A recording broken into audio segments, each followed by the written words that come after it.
Laing iskandalo sa kapistahan sa balang bata bibuto sa suba ug pasil sa dakbayan sa Sugbo nga nagsaulog usab sa linahi nila nga sinunog.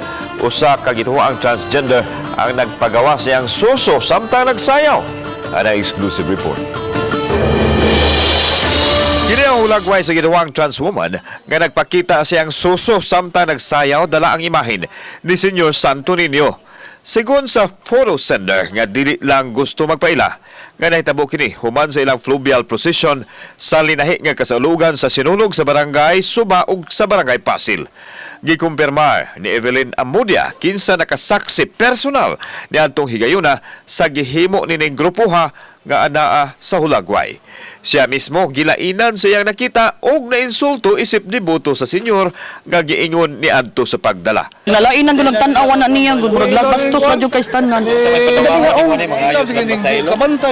yun ang nagpasaylo gud kay lain kay pagakuan na nila ba bastos ra kaayo. Dili ta dapat nila inanaon ba kay nagkuan ba yata nagsaulog gid sa kapistahan ni Senyor Santo Niño nya inanaon nila pagkuan.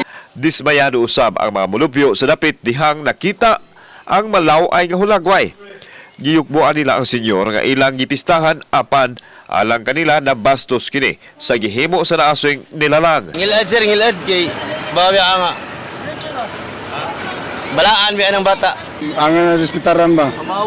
Kay Santo Niño mo na dili ang magbastos. Samtang gikinahanglan mapagawas og pamahayag og mga adlaw ang pangulong pari sa simbahan sa Pasil ug Suba ug ang mga barangay officials mahitungod sa kontrobersiya.